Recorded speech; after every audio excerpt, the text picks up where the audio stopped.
അപ്പോൾ hi guys, ഇന്ന് നമ്മളൊരു K-pop ഹെയർ സ്റ്റൈൽ ആയിട്ടാണ് വന്നിരിക്കുന്നത്. കുറച്ച് മോഡേൺ ആയിട്ടാണ് വന്നിരിക്കുന്നത്. 2 ആഴ്ച മുന്നേ ഞാനൊരു വീഡിയോ ഇട്ടിട്ടുണ്ടായിരുന്നു ഹെയർ സ്റ്റൈലിൻ്റെ. അത് കുറച്ച് ട്രഡീഷണൽ ടച്ചിൽ പോയായിരുന്നു.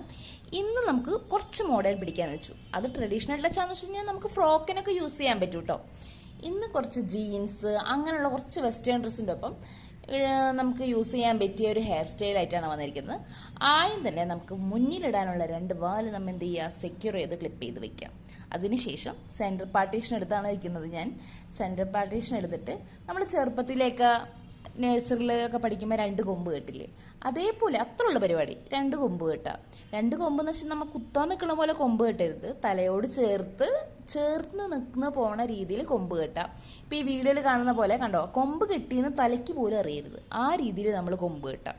കൊമ്പ് കെട്ടിയതിന് ശേഷം ആ റബ്ബർ ബാൻഡ് അല്ല ശരിക്കും, അതൊരു നമ്മളെ പെമ്പിളേർക്കൊക്കെ അറിയാൻ പറ്റും, ഒരു ടൈപ്പ് പ്ലാസ്റ്റിക് പോലത്തെ റബ്ബർ ബാൻഡ്. അത് റബ്ബർ ബാൻഡാണോ അതെന്ത് കറക്റ്റ് അതിൻ്റെ പേരെന്ന് എനിക്കറിയില്ല. ആ സംഭവം എന്ത് ചെയ്യുക, ആ 2 റബ്ബർ ബാൻഡും ഒരേ പൊസിഷനിൽ തന്നെയാണോ നമ്മൾ ചെക്ക് ചെയ്യുക. അതിനുശേഷം ഈ സെക്കൻഡ് സ്റ്റെപ്പ് നമ്മൾ ചെയ്യുന്നുള്ളൂ. അതിനുശേഷം എന്താ ചെയ്യുക, ആ 2ൻ്റെയും വാലെടുത്ത് കൂട്ടിക്കെട്ടുക. അത് ട്വിസ്റ്റ് ചെയ്ത് ഉള്ളിൽ കൂടെ ട്വിസ്റ്റ് ചെയ്ത് ടൈറ്റ് ചെയ്യുക. ഇത്ര ഉള്ള പരിപാടി, വളരെ സിമ്പിളാണ്. അത് ഉള്ളിൽ കൂടെ ട്വിസ്റ്റ് ചെയ്ത് ടൈറ്റ് ചെയ്യുക.